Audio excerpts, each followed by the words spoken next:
dear humans. Welcome to another episode of the 10 Laws podcast with East Forest. I am said East Forest. I'm coming to you today from Sacramento. I am on the 16th floor of a lovely Sheraton hotel. Thank you, Tim. Because I'm playing here tonight, but when this comes out on a Tuesday, if you're listening to this in a timely manner, I will be in Marin, California on the 11th. So lots of gigs happening right now, and we'll be cruising down to Esalen for the retreat, which is sold out. But you can go over to the Mammoth Yoga Festival in Mammoth, or we'll be down in Santa Barbara and Laguna. Just added San Diego on June 27th, and that'll be wrapping up the West Coast leg of this tour. But things continue after that. Check it out, eastforest.org/tour. So hey, Esalen's sold out. I've heard from a few you wanted to come, but you can come to the fall retreat in southern Utah. There are still a few spots left for that. We've got all the information over at eastforest.org on the retreat tab, videos and testimonials, just to kind of see if it fits your bill, and if you're feeling the call to step out to that. We'd love to see you. So sign up, because that usually sells out as we move closer to it. It's sort of a limited size, and we like to keep it that magical size and intimacy. Chapter 3 of the Ram Dass record is coming out really soon here on the solstice, which is June 21st. It's a Friday. And there's going to be 3 new songs. We got a couple really exciting new featured guests on that. We got Stickman from Dead Prez is on a song called Electronic Sea that talks about technology, which is not something Ram Dass talks much about, but I think is very relevant to today. We have Laura Bird of the Mina Birds on a song called Soul Land that gets into the idea of us being like, well, what it means to be that energy of Soul Land, and the idea of having a soul pod that you're with infinitely, and it's just a really lovely energy. And then there's also a song about death that's called Like Taking Off an Old Shoe, a.k.a. Death. So for the deep Ram Dass heads, you're going to know that phrase, because that's something he's said in his talks, which I love that phrase about a description of death, like taking off an old shoe. But he's like, but birth is very challenging. Very hard. A lot of work. Death, no sweat. Kicking off that old shoe. Feels good. I'm not trying to make it glib, but it's a beautiful song. And so there's some summer energy as we're moving into the summer solstice with these next songs. Some of them have some beats. Some of them have some groove. And it's all part of putting together this 14-song album that's going to be the full Ram Dass record that will culminate. That full record will come out, and some more new songs on August 9th with Chapter 4, which is the complete record.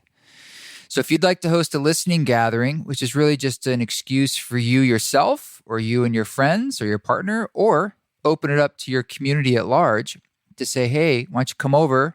And you can make the event whatever you want, but we'll basically give you the music, the lyrics, some discussion questions, maybe a talk of Ram Dass's that relates to the subject matter in these new songs, if you want to listen to that. It's just ways to dive into these subjects that Ram Dass is putting out there, and to meet the others, to meet each other, to spend time together.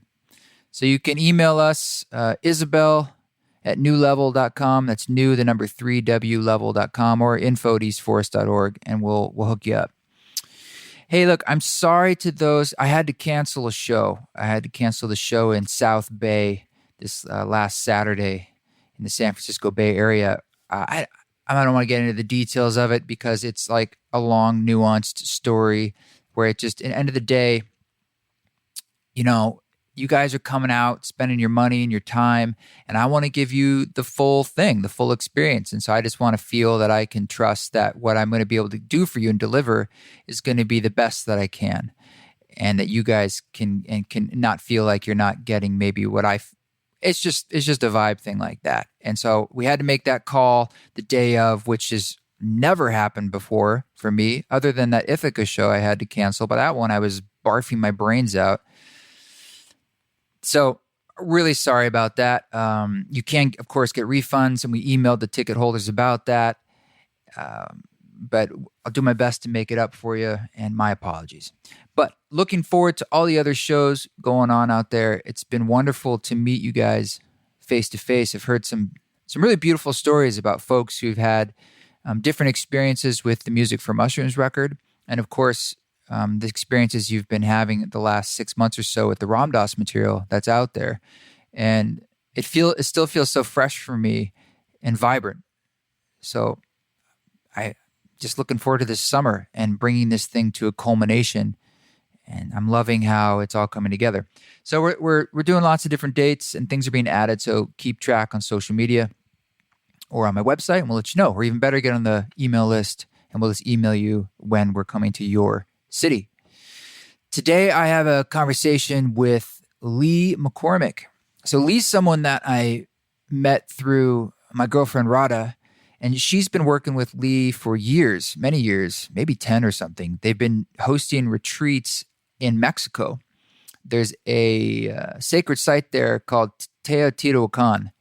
I might be pronouncing that incorrectly. It doesn't exactly roll off the tongue, but it's a very large, complex Toltec site. Sorry if I'm getting any of this wrong. I'm actually thinking of going to the retreat. They're doing another retreat in July, mid-July this year, so coming up. And I think I might go just as me, a dude. I'm not going to play. I very rarely travel if I'm not touring, because when I'm not touring, I don't want to go anywhere. But this one, after I spoke to Lee in this conversation, I don't know, I got this hit like maybe there's something for me about just being on this site and doing some work, because we all got to do the work, right? It's one thing to be out there preaching and proselytizing, so to speak, but it's really important for me too to be doing my work so that I have somewhere to be standing and something to say from my own experience. So Radha, a long time ago, I was like, well, tell me about Lee. Like, who's this guy? What's his deal? And I think she summed him up by saying he's sort of like a Jeff Bridges of the spiritual world. And when I talked to him, I got that vibe. He's a cattle rancher, among other things, and he founded a recovery center called the Ranch Recovery Center in Tennessee and Malibu back in the day. And he's just kind of been in this really interesting dance, his own very singular individual dance about recovery and the soul and the spirit, and just sort of like a dance I'm doing, just about how do we navigate this world, and how do we do that in a way that makes sense. And he's doing it in his own way. So I think you'll enjoy this conversation. It was also one of those things, like, we had scheduled it multiple times and it just kept not happening, because like he lives in a rural place too. And the first time we were going to talk, they were having these like thunderstorms since the internet electricity was cutting out. The next time we were talking, I was in Boulder, Utah, and my internet and everything was just cutting out. So it kept killing the conversation. And we finally found a time we were both in major cities and could do it. So we did it. And I think you'll enjoy it. This is my conversation with Lee McCormick.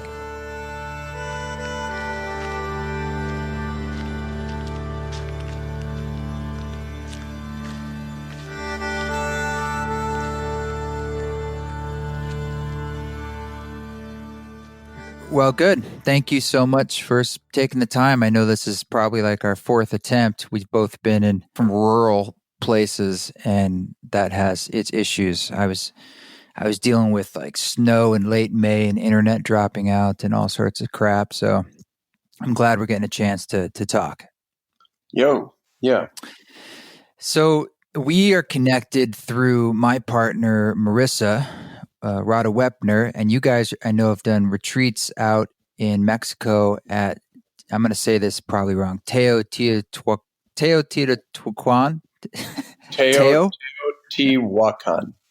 Teotihuacan. Yes. Yeah. I know you're doing another one soon this summer. And I want to ask you about that. And it's kind of like the work you do and how you got into it. But I think it would probably be good if you could just give a quick background, if possible, just sort of where you're coming from, and just sort of bring us up to date a little bit, because I want to talk about sort of this work you're interested in, and sort of the state of like kind of healing work in general. And I'm in the same world. So I like to kind of get into like where we see our blind spots and pitfalls and things like that. But I don't want to get too into the weeds until people just have a little bio about you. Yeah. Yeah. So you want me to Yeah. Well, tell me a little bit about like how you got to be where you are now. You don't have to go to the whole thing, but I know a little bit about your path with recovery, and you got into, you opened a couple treatment centers, and somehow that morphed into more of a spiritual approach, a holistic approach. Yeah. So I lived I've lived a pretty interesting, eclectic kind of, I don't know, a lot of people would say undisciplined, not normal kind of life. The best kind. Well, it's the one I've lived, it is what it is. So I grew up in Florida on the beach. My family homesteaded down there in the 1800s. We had a family ranch that was like 5 miles from the ocean. There was a cattle ranch and a hunting place. It was like a 5,000 acre place, so it was pretty big. And I grew up in that world between the beach and in the woods, which was really important to me. Having a relationship to the natural world has always been my anchor point for being in this world and in this life. And then growing up in the in the 70s, in the 60s and 70s, I of course grew up around drugs, the pot scene, and then in the later on in the 70s, the whole cocaine thing and the Colombians and all of that happening. I Right. also grew up playing music.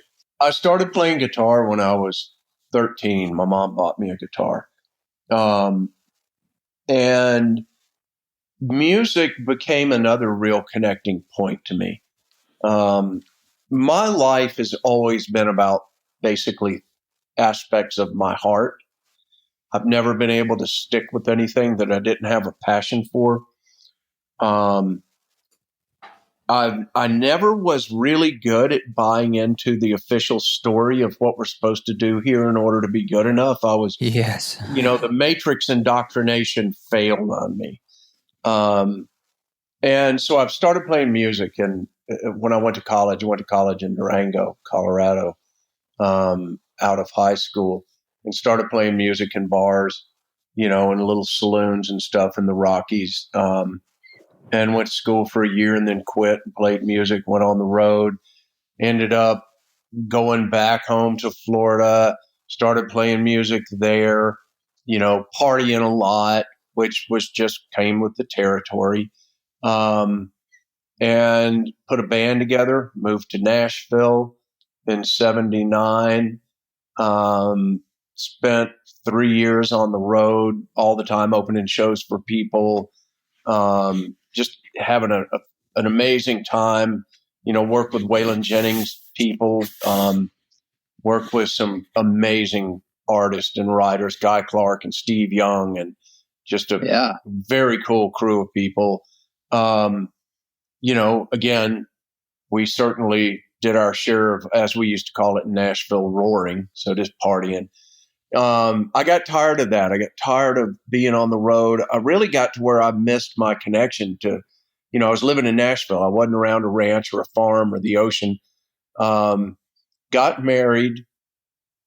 Actually got married just kind of out of cultural stuff. Like, okay, well, marriage was just one of those things you do.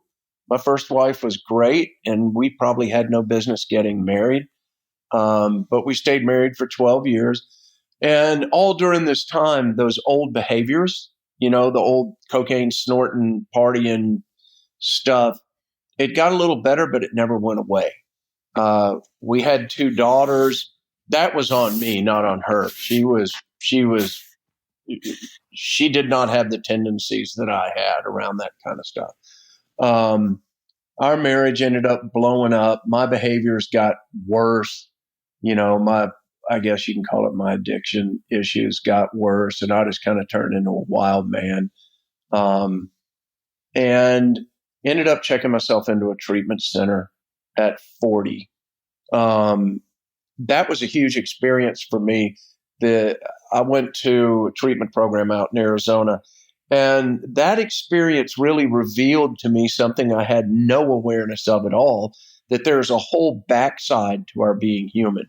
It's like the flip side of the coin of the way we present in our culture, that we're the greatest and we're the best. And if you have the right car and a nice house and a good job and your kids go to the right schools, and you belong to the club, that, your life is perfect and fulfilling and wonderful and you should be grateful and happy. And of course, when you get into a treatment program, the truth comes out of what's going on behind the closed doors and the good families all around America.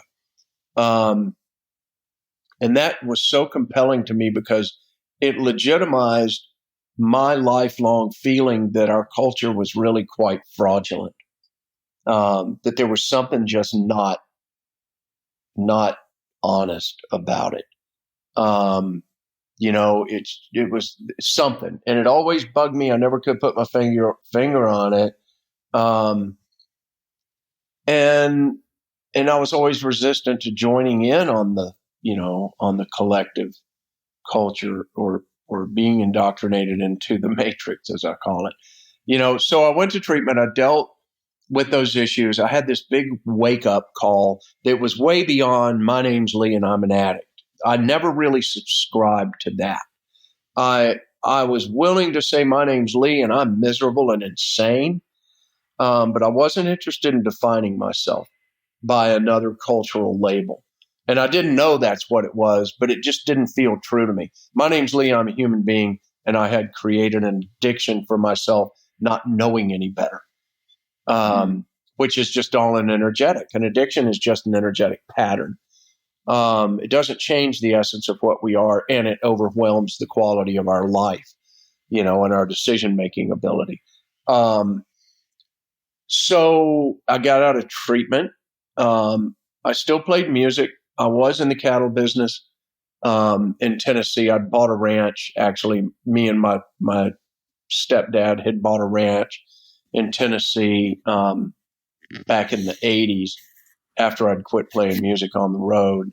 And I was in the cattle business, went to treatment, came home, and realized that a whole aspect of our healing journey is, from my point of view, irrevocably connected to our human relationship to the natural world, to the earth, to the water, to the weather, to the living body of life that we're a part of, and that we humans have separated ourselves out from our relationships to creation, and we've given all our faith and all our attention to the human made up virtual reality world that is our culture.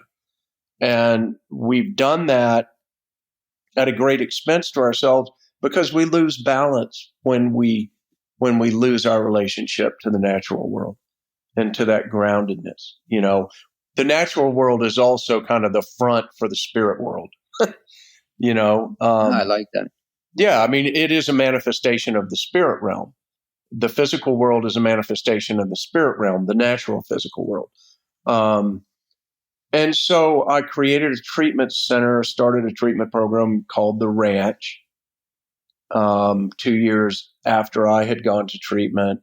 And The Ranch, over 4 or 5 years, became a super respected, very cool, healing-focused treatment program, as opposed to a programming addictions treatment program, where you come in, you're taught your name is, you're a this, here's your diagnosis, here's the label, this label defines you, and now we're going to teach you the coping mechanisms to live life as a good recovering addict or alcoholic or codependent or anorexic or whatever. So rather than define people by their behaviors, The Ranch held a place that you're a human being and you're coming to us out of balance and your life is in crisis. And we're here to help you sort out whatever presenting issues are going on with you so that you might recover a soulful, deep faith and relationship to yourself again and to life again as the basis of of your relationship to life. Rather than the culture dictating who and what you are, we want you to rediscover for yourself who and what you are.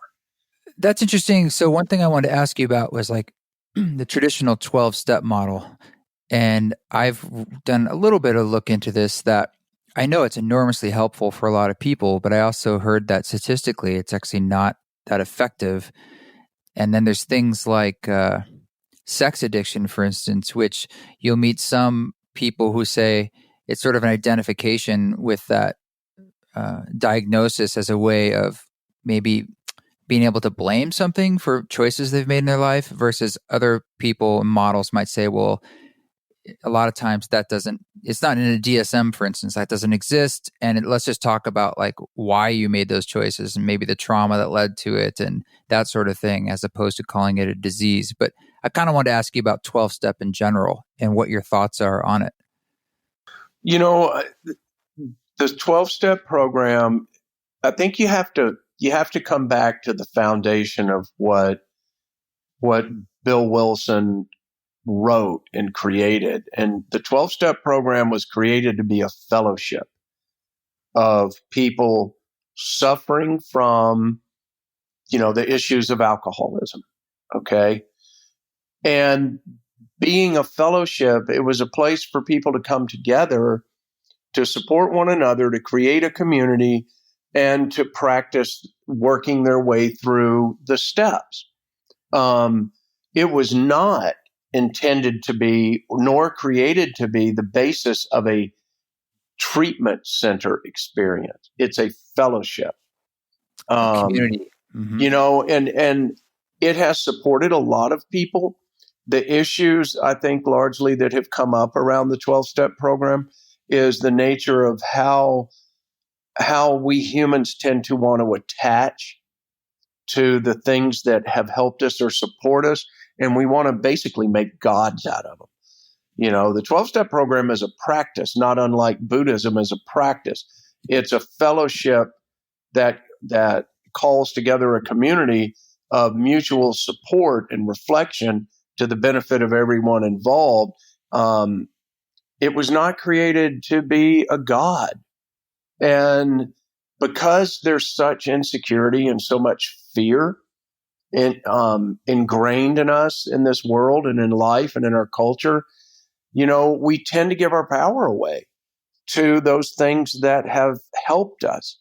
And a lot of people have given their power away to the rooms, to the 12-step program. And they say, well, if not by the grace of God and the 12 steps, I wouldn't be here today. Well, that's not true. If not by the grace of God, if you believe in God, nothing would be here today. So to me, the 12 steps are a great tool. The rooms can be an effective tool. And I also think it's not something that you give your faith to. I think it's something that you use to support yourself in recovering faith in yourself. And that's not what happens. We humans create these dogmas, and then we say, unless we really unravel ourselves and are directed to that recovery is about recovering faith and trust in yourself, then we tend to give our faith away to something outside of us. Well, let me ask you this though, because one of the steps, isn't it sort of saying like, I give myself essentially over to a higher power because I'm not able to control something.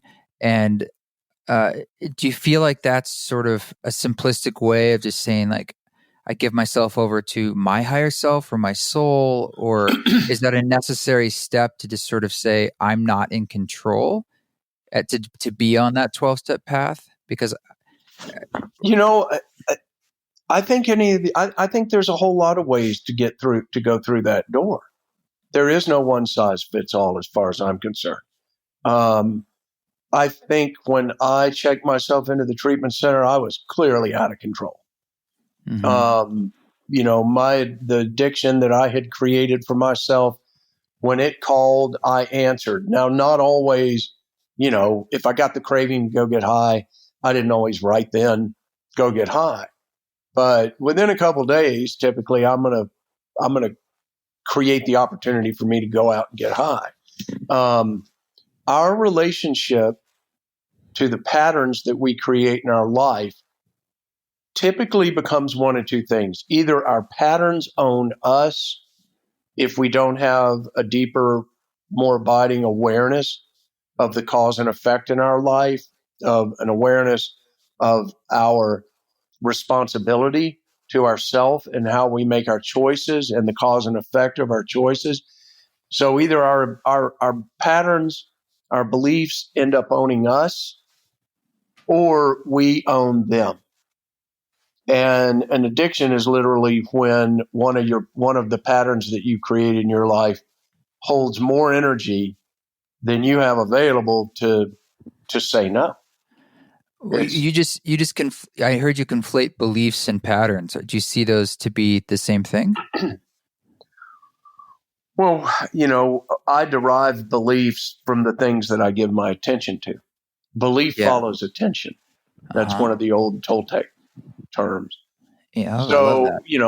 my belief system, the belief system that I had as a kid growing up and as a young adult, was the direct result of the education that I received. It was a direct result of the faith, the church that I went to. It was a result, excuse me, of my family connection and the beliefs of my family. So my beliefs were inherited from the world around me.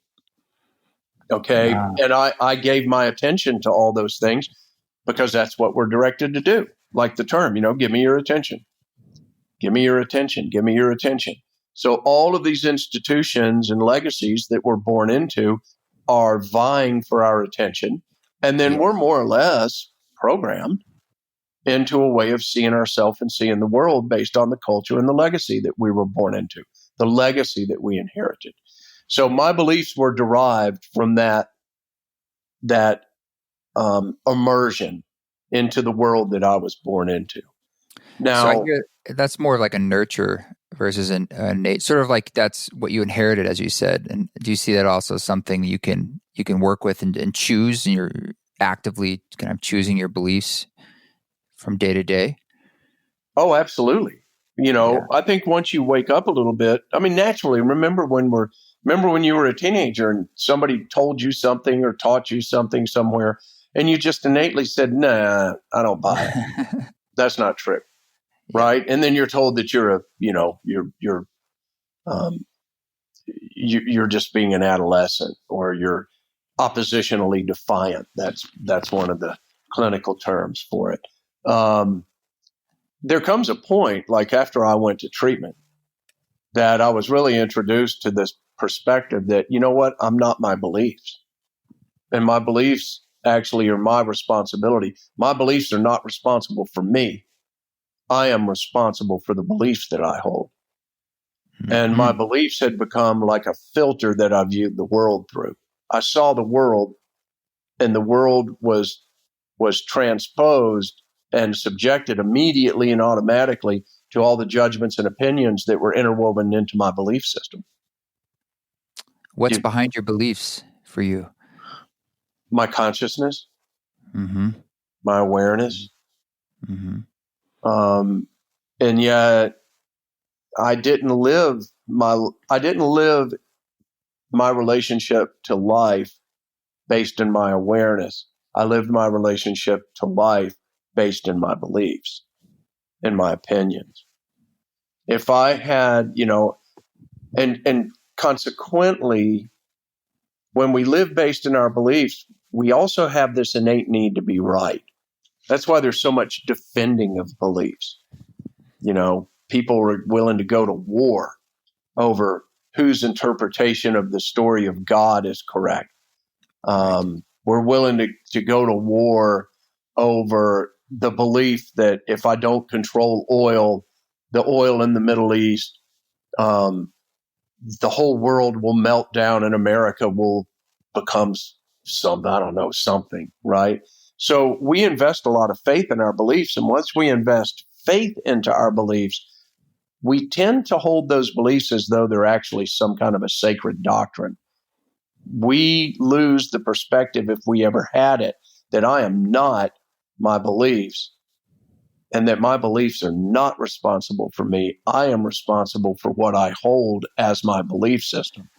You're right, because when we sort of challenge someone's belief system, especially if it's something they've invested perhaps their entire life in, it's their sense of identity that we're challenging, and it's sort of this natural pushback to be like, well, you're asking me to second guess maybe something I've given decades and decades of belief to, and that's going to be a big deal for people, and you see them naturally just that's a big ask. And it takes like a lot of energy to break down those walls for people to be willing to even say, maybe there's another way of looking at this, or maybe I can put those beliefs down and see this sort of universality of just who I am behind that.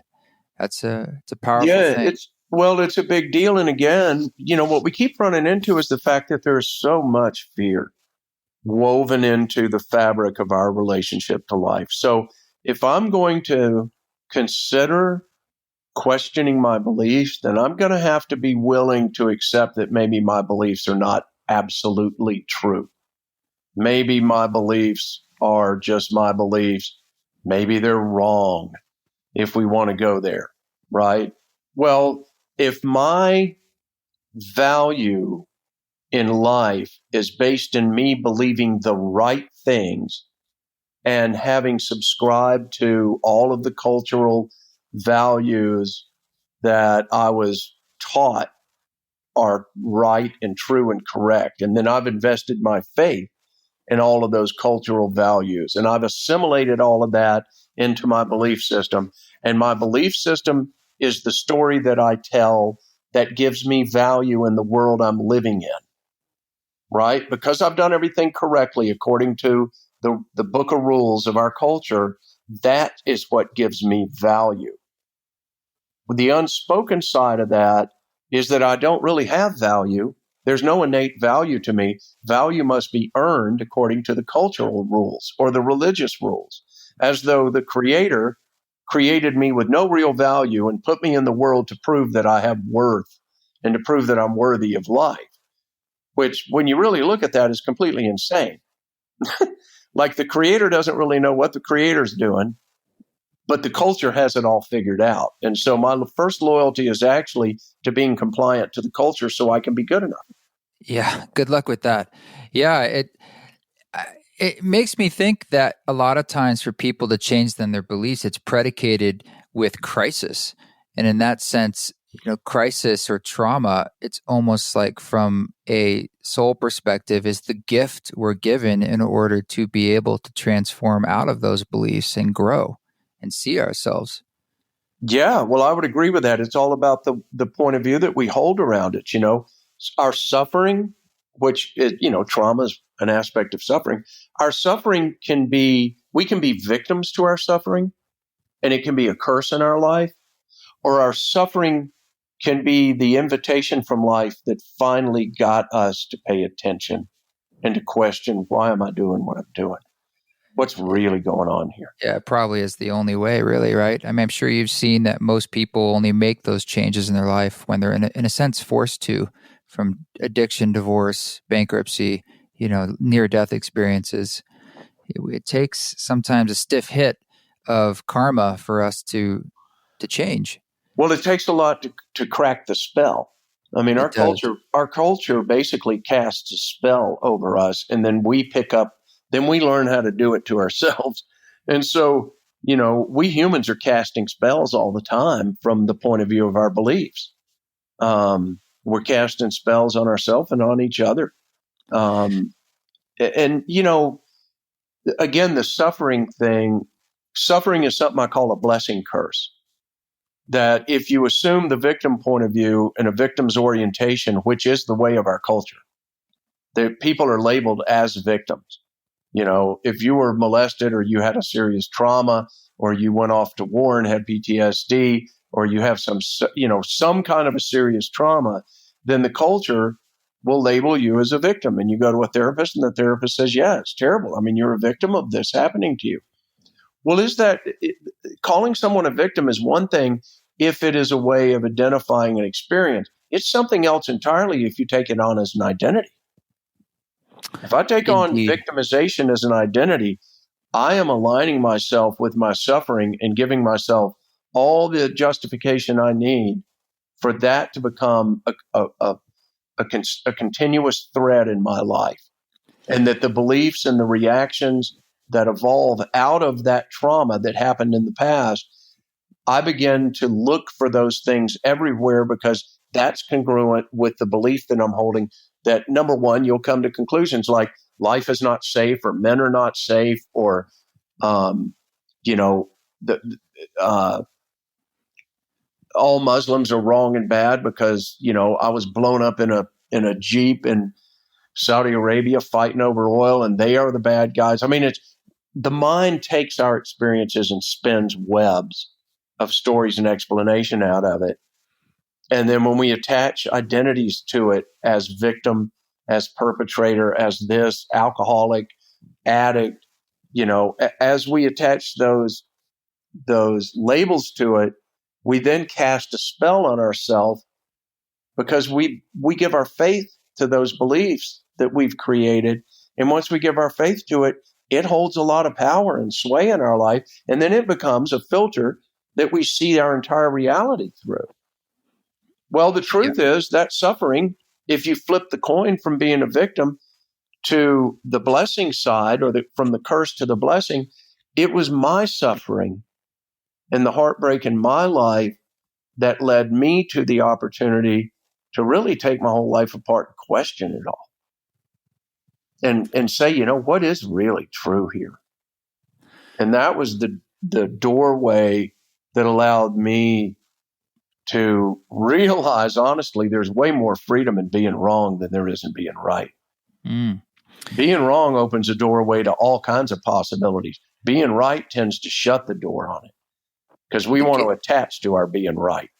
That's the gift of wrong. Tell me a bit about how a guy from Florida ends up somehow identifying with these Toltec traditions and doing retreats in Mexico, and then weave that into a little bit talking about how some of these Toltec methods that you mentioned, they translate into our modern life for, as you put, waking up in a sense. Yeah, see, I think recovery would be way better off if we said, recovery is the invitation to wake up in your life. Okay, so on a mystical note, the night that I was born, the moon was tracked right over the top of Teotihuacan. I found that out from an astrologer, which I thought was kind of funny. Astrology is really cool, but I'm not big into it. But I was like, he said, well, of course you found your way to Teotihuacan. On the night of your birth, the moon traveled directly over Teotihuacan in Mexico City. There you go. Like, well, okay, that's cool. When I was in early recovery, as you call it, I got inspired and was reading anything I could get my hands on about life and perspectives. We had bookstores. There were still bookstores everywhere in the 90s. And I went into a bookstore and found a copy of The Four Agreements, Miguel Ruiz's book. And when I read that book, his whole point of view, it just, like, my whole body resonated with it. Yeah, it was a total felt sense, like, oh my God, I get it. I totally get it. This feels so correct to me. And I looked up Miguel, and I found a friend of mine that lived in San Diego that had gone to see Miguel speak. She sent me a flyer for a journey to Mexico, to Teotihuacan. And I was just like, I'm going to do this. My deal with the universe, after I had gotten out of that treatment center in the 90s, my deal with God was, listen, I don't know what's going on here really. Like, I know I don't know anything. And if you'll bring me the opportunities for me to figure out what the hell I'm doing here, I'll say yes to them. And boy, did a bunch of stuff ever start coming my way. So that was one of them. And I went on that trip to Mexico. And I had, one of the singular most powerful experiences of my life the first time I got to Teo. And I felt at home there, like I hadn't felt at home, maybe anywhere in this lifetime. I was so comfortable there, and it was, and I've never left consequently. So, 20 years later, we have the dreaming house, the compound that I started with my Mexican family, with Alberto and Veronica Hernandez Contla. And I've been going back and forth to Teo 3 or 4 times a year for the last 20 years. And it just, it's my place it's my spirit place. And the Toltec teachings, the legacy of the Toltecs was so compelling to me. Literally, the simple interpretation of the word Toltec, meaning artist of the spirit. Like if you just sit with that, Yeah, what a great phrase. Yeah. Artist And of that the spirit. life is a great living art installation. Life is the fabric, and we are the artists that through consciousness, intent, awareness, practice, love, we are creating with each of our individual lives the gift that we would offer back to life for the opportunity to be here. We are the artists of the spirit, and we're here to convey the truth of our heart and soul in this physical world, this realm of the tonal. In the Toltec perception, there is the frequency band and realm of the tonal, which is the physical world. And then behind that is the frequencies of the spirit world that's known as the Nawal. And just literally the interpretations of the Toltecs and the practices and the beauty and the attention to detail and the integrity of learning and sitting with and being witness to the nuance of cause and effect in life. And how when we do this and we get that, how many different perspectives are there on that one interaction? Not looking for the right way, but being a witness to, and being in I guess you could say like in grace with the mystery of life as we're creating it and as it is unfolding. Say that last phrase again. The grace. I like that phrase. What was it? Yeah, like we're living with the mystery and the grace of how we are creating life and how life unfolds before us and with us. Yeah, as ourselves as artists. There's a idea I used to think about too that is right in line with that. This idea that like the tapestry of our existence is this giant art piece. Think of it like this huge painting, and we're all just sort of doing our little brushstroke to create this painting, but it is part of this larger work that is almost inconceivable. Maybe like on a psychedelic, you get a sense of, or a deep meditation, you kind of feel the unification of it all, but we're all part of it. And there is sort of a beautiful design to it. Like we're all co-painters in a way, even though we don't realize it. But that our choices that we make each step along the way is important. That's like the brush strokes that we choose to make. But we're not just victims to this, like this art thing unfolding. It's like, no, we each play a role. And perhaps there's a destiny to what that whole piece and what that picture is going to look like, or as it can infinitely unfolds. But somehow the choices that we make day to day, moment to moment, internally and externally, they really matter. And that is the purpose. That's where the rubber meets the road of our soul's journey. And I love that because it's, as you said, it's less of a victim mentality where we're just responding and reacting to everything around us. It's like, well, things are happening around us, but we're interacting with it, with those choices that we make. Yeah, well, I think that's beautifully said, man. And the victim mentality is really insidious. It really disempowers us. It cuts our legs out from under us. And it becomes enticing because it provides an excuse to live as less than. It's really poisonous, man. It's really poisonous. And when you flip the perspective, all of a sudden you realize, oh my God, that was an invitation to pay attention. And yes, a lot of our experiences in this life are awful. I mean, humans, we can be horrible creatures to one another and to ourselves. We have free will, clearly. And we're 100% responsible for how we respond to life. I'm 100% responsible for the choices that I made that made the mess of my life that led me to a treatment center. I was not a victim of anything. If I was a victim, I was a victim of the poor nature of the way I made my choices. But the truth is, I never developed or was taught a witnessing relationship to the cause and effect in my life. I saw everything as being personal. Everything was personal. If a good day happened, it's because, life is great and everything's wonderful. And the next day, if something awful happened, it's because life sucks and it's not fair. Well, life is not fair. Life is life. Life is cause and effect. The nature of our nature to judge everything is a completely skewed relationship with life. And I don't believe judgment, as we humans know it, exists anywhere in the universe beyond the mind of man.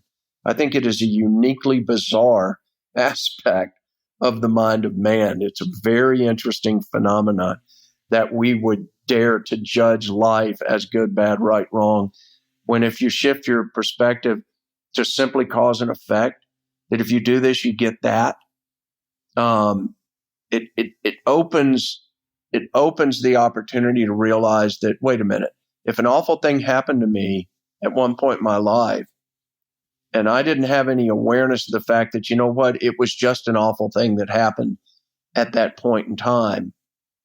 And yet, because of the nature of energy and the nature of trauma and the nature of how we respond to those experiences, and that's something we learn culturally. We're not guilty of anything, but we're not taught that if you have an awful experience, that you should come together and find a way to clean and clear and heal that energy and release that experience. And that may take years. It may be a matter of weeks. I don't know. The time frame is not so important.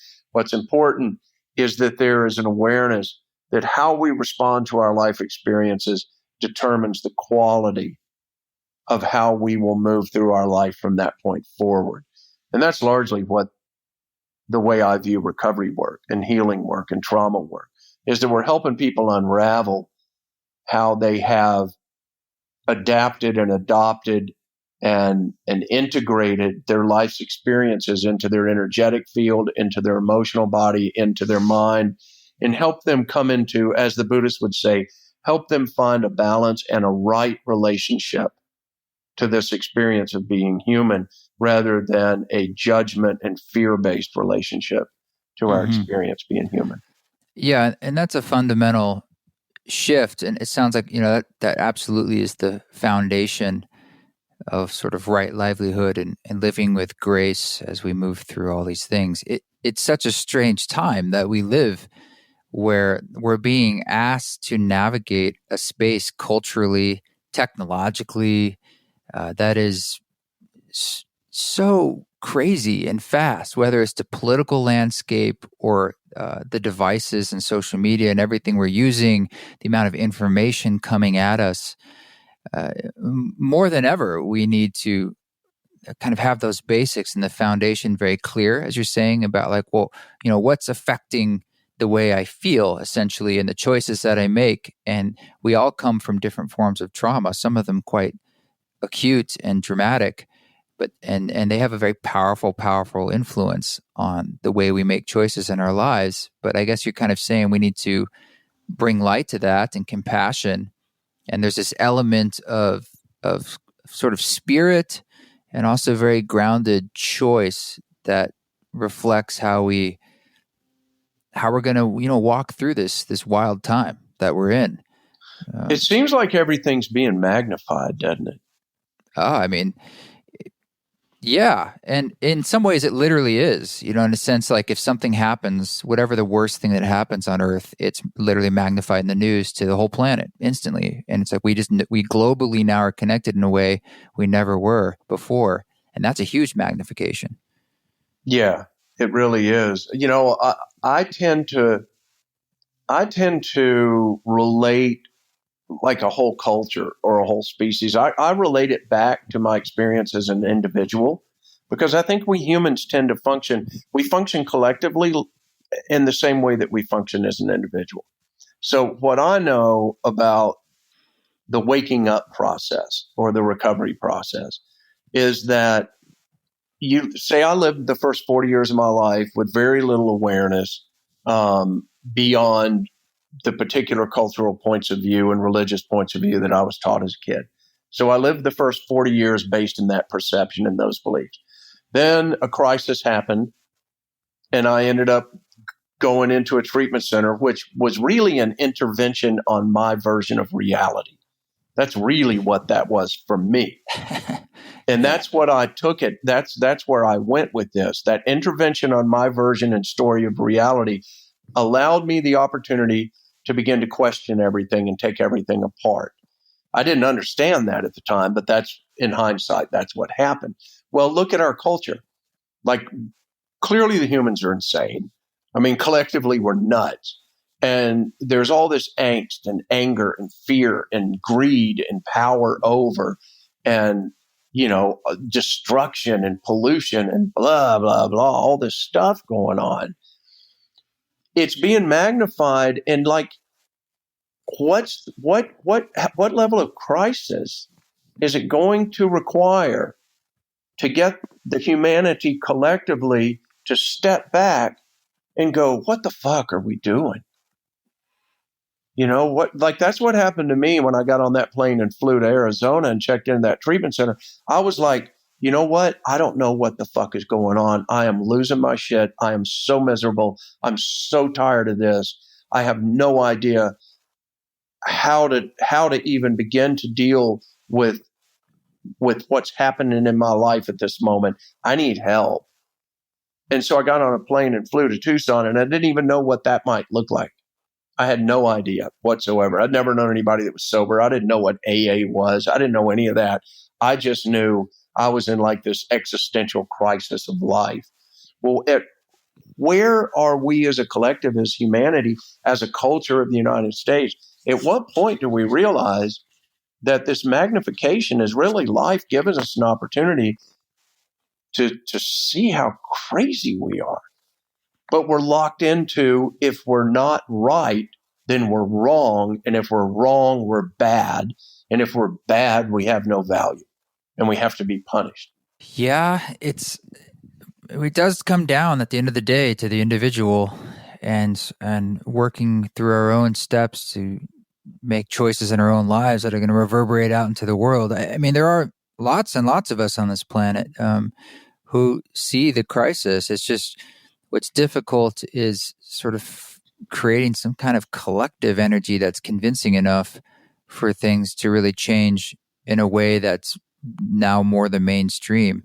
And there are interests working against us quite actively, primarily financial corporate interests based in profit, that they're working hard to sort of keep the status quo. And we're going down kicking and screaming as we work into this change. I mean, let me just ask you this question. Do you feel hopeful? Because undoubtedly there is a rising tide of change. I mean, this conversation is part of that. And there is a big energy from a lot of people looking for answers and help and change. And how do you feel personally about the future? Dude, on one hand, I think the humans are doomed. and on the other hand, I think life is such a fantastic, wild, bizarre flow of whatever is really going on here. I don't have a clue what's really going on here. I just live as cool a relationship as I can live because I love loving and I love creating. And so I do the things that feel good to me and feel right to me in a heart and soul sense. I don't know about the humans. I don't know, what I see, like what you spoke to. It's kind of like, if you want to call it the good guys and the bad guys, it's like the bad guys are so well organized and they control all the structures and everything, and they're really organized. Meanwhile, the good guys, we're still all factioned out here. You've got your Buddhist over here and your sane Christians over here, and your Hindus over here. Well, what the hell? Like I've been involved in ceremony for 20 years, right? So there's different versions, for instance, of sweat lodges. The Lakota call the Nipi. Well, you meet some traditional people, native people, ceremonial people. Well, they're adamant that the ceremony has to be done this way. Mm-hmm. And that if you lead ceremony, you have to do it this way or you're wrong and you're bad. And I'm like, dude, that's the same way of thinking of Monsanto deciding that they're going to keep selling Roundup. They don't give a damn what effect it has. It's like, if we can't move beyond the judgment mind and start coming into a collective of realizing that we're all of the light, and we're all here to try and bring grace and creativity and value and sacredness back to our relationship of light. And that, we're all going to be far better served if we can bring all the healing ways and the connections to creator and mystery and imagination and creativity. If we can all just come together and let go of our need to be right, and we can share from our heart and our spirit together, then who knows? The humans might have a chance. But if it's got to be the right way, and if we're going to keep fighting over whose story of God is correct, then I think we're baked. I think, there's going to be some massive calamity, which would be pretty simple to happen these days. And then what's left will resurrect us something new. It's happened before. So this podcast is called 10 Laws, and it's sort of riffing off a song of mine called 10 Laws, where my friend talks about this hunter-gatherer's code of 10 that he sort of uses as a set of stars to like keep his ship of life sailing straight, so to speak. And I was curious if for yourself, like, what are those basic things that kind of you figured out work for you, or is there something simple you bring into your life that's kind of like you find how it helps keep your own ship sailing straight, or something? Because sometimes people find resonance in what other people figured out for themselves to kind of make things work. Yeah. Man, I'm kind of a bizarre dude. I've always been such a loner in life. But one of the foundations to me is that for me to engage in something, it's got to feel right, as opposed to just be a good idea. Like, it has to feel right. And I don't know how to explain that other than, I realize that my feelings are connected to the spirit world, and that's where I get my hits. I don't so much get hits in a thought pattern. I get hits in a feeling. So it's got to feel right to me. And, the old basis of, treat people the way you want to be treated, and be respectful. I continuously am reminding myself to be respectful of each individual's not only right, but each individual's need to make their decisions for themselves, because they're the one that is responsible for the outcome of their choices. I'm not.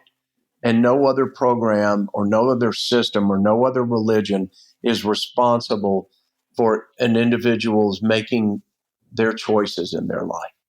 So respect each individual's right to choose, and I say need to choose for themselves, because that's the only way we wake up, is owning that. Mm-hmm.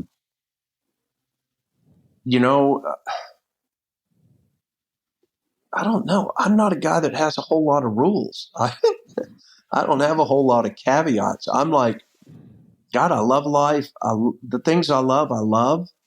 And I try and live in relationship to the things that I love and the people that I love. And beyond that, I want to create together. Well, what else is there to do, right? I mean, I love that, as you said, because there aren't a lot of rules, and it is just about we're engendering a feeling anyway, as opposed to something we think up. and some idea we have. It all comes down to how it resonates in the heart. You sort of what you know, and uh, and I love that you told me that you don't know what's going on because nobody does, and anyone who does, that's when my red flags go up. Of like, oh really? You think you have it figured out because this is a mystery, and that's why it's called the mystery. Yeah, it is. It would be so fantastic if we had a reemergence of mystery schools.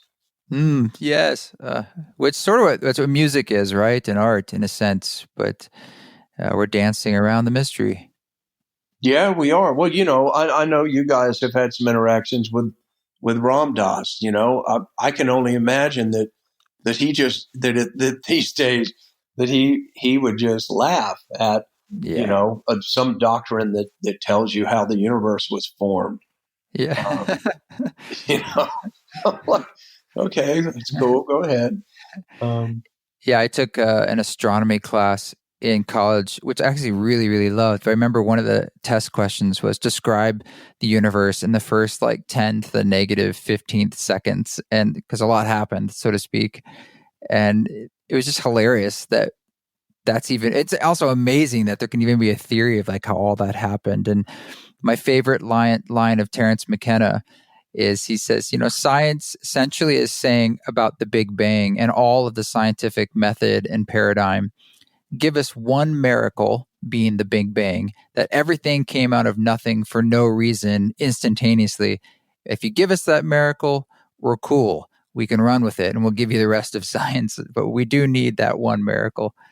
And it's important to remember that some things we just can't explain. We just don't know.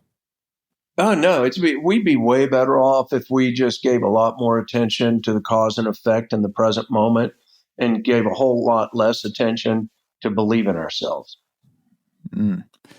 Well, I love that. I think that's a beautiful place to wrap things up and sort of encapsulate our discussion. And I like that about personal choice and belief and just loving each other, telling the truth. Yeah, and respecting each other's choices, man. Respect is an amazing energy. True respect Mm. with no judgment about it, one way or the other. You know, Mm. it's it changes things. People will open up to you when you meet them from a place of true respect. Um, that's what I've learned in the treatment business. Working with all these sufferings of humanity for 20 years. If we meet clients from a place of respect, they'll step into that experience. If you meet them from a place of we know and we're going to teach you how it is, they never really lay their defenses down, and why should they? So we'll transform the world when we can all just sit from a place of respect, and hold space with one another, and learn by cause and effect, and get out of our mind, get out of the hell of our mind and all that judgment, and allow ourselves to see, from the eyes of the heart and the spirit. I love that. So, Lee, where can people find you and your work and this upcoming retreat and so forth? The journey to Teotihuacan with Marissa is in July. It's at spiritrecovery.com. Our last book is called The Heart Reconnection Guidebook. It's a collective that I co-wrote with a lady I've written with before, and then several other people contributed. The Heart Reconnection Guidebook's on Amazon, or you can order it at your bookstore. But all of that stuff is at spiritrecovery.com. And our mental health addictions recovery healing center in Nashville is integrativelifecenter.com. Okay. Well, I'll put that in the show notes. And I'm glad this finally worked out. I hope to meet you in person someday, if in Mexico or somewhere else. Yeah, And dude, I'd love to come see Idaho. yeah, it's beautiful. Or you'd also love it down southern Utah in my neck of the woods. We do a retreat down there that's just all about the landscape. It's an incredible, incredible spiritual place. Yeah, well, when I lived in Durango, I used to play music over in uh, southeastern, like Monticello, Blanding, out there in the kind of around the edges of the reservation. Yeah, a lot of cowboys out there and reservations. I love it. Yeah, well, that was my deal, man. I played cowboy bars and Indian bars Any chicken wire between you and the audience ever? a couple times, actually, in the 70s. Yeah. Amazing. Yeah. Well, I haven't had that honor yet, but maybe someday soon. Yeah, well, your music's not heard in honky tonks very often. Maybe one day I'll build a set where I'll put a bunch of chicken wire between me and the audience, just so it'll be like a meta contemporary art thing. People will be confused, like, "What's happening?" That would be a pretty funny video, right? I'll give them things to throw, like flowers or something. It's the chicken wire. I love it. Well, thanks for chatting, man. Yeah, I really appreciate your time. Yeah, you bet. I appreciate the opportunity. Have a good one.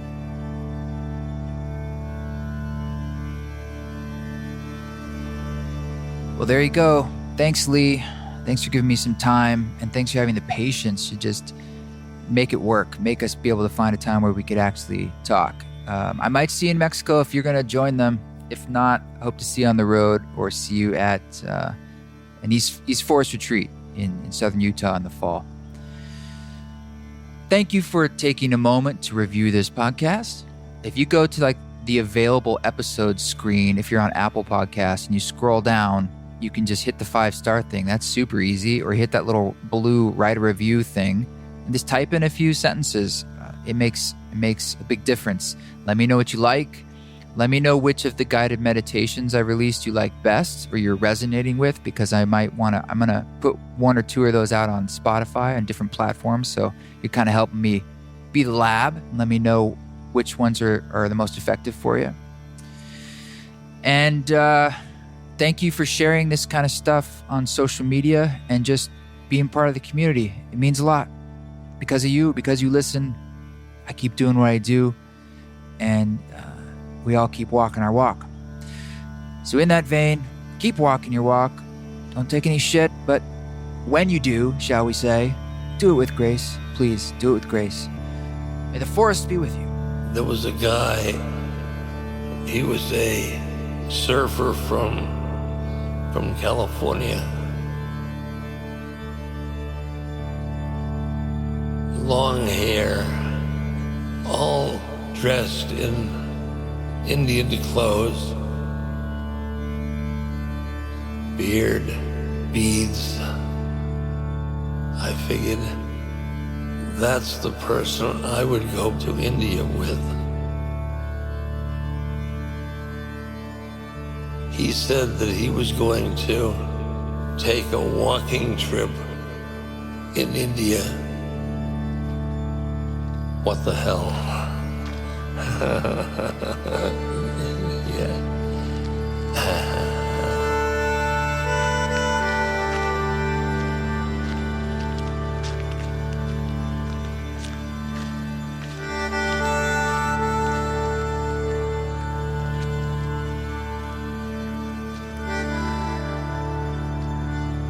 So we started in our walking trip.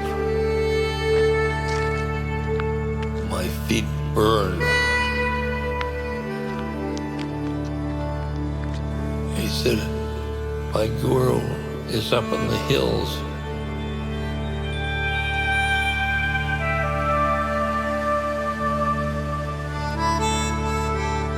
So I decided to go up to the mountains with him.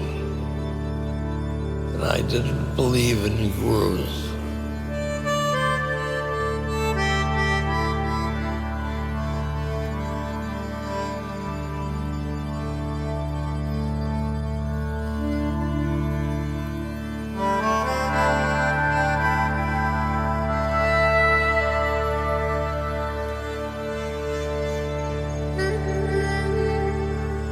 The night before we were to arrive at his guru, we had stayed at a house, and I got up to go to the bathroom.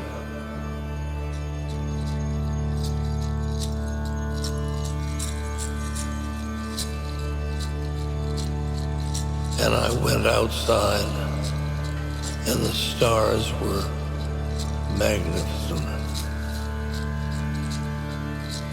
And it was the first time I thought about my mother. She had died 6 months before. She was a soul.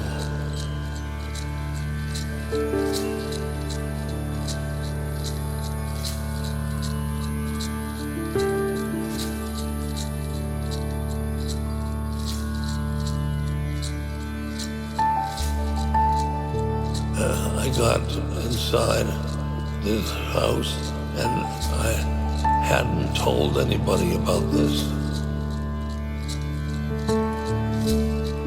And the next day we drove on to the Guru.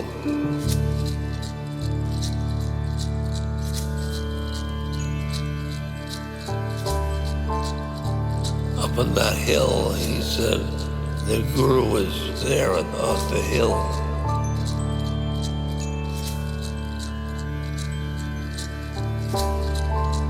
What was at that top of that hill?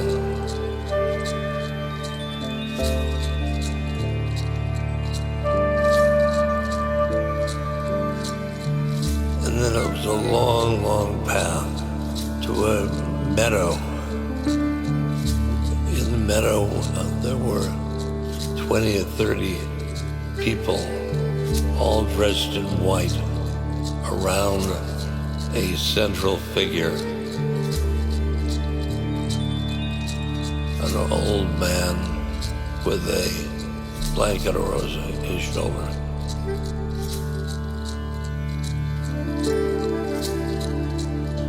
And my mind said to me, this is a cult.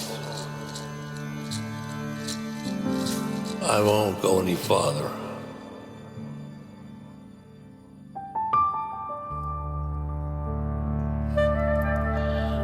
So the old man pointed at me.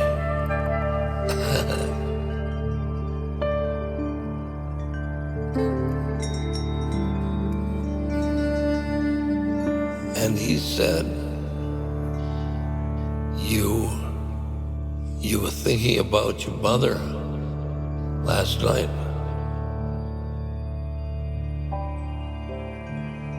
It was a miracle.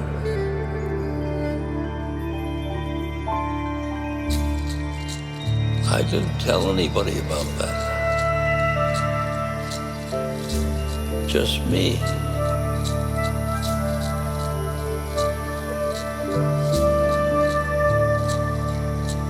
He's privy to my mind. My mind was blown by that miracle.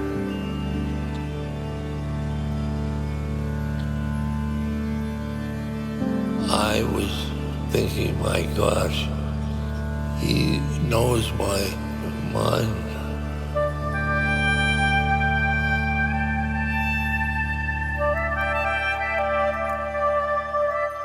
Wow.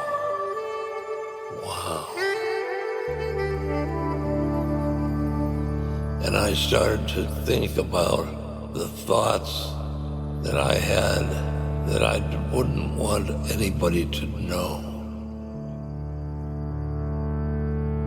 And I looked up at him, and he was looking at me with such love, unconditional love.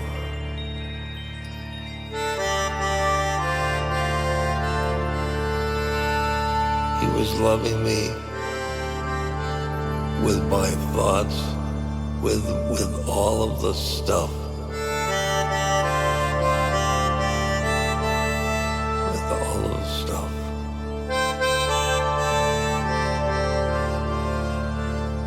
I never had unconditional love. That moment, I loved everybody.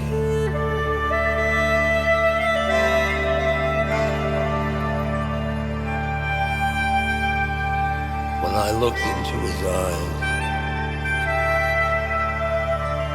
I loved everybody, including including me.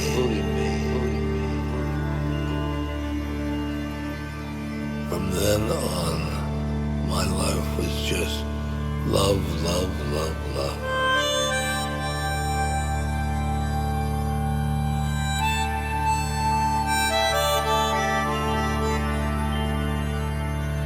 Then on,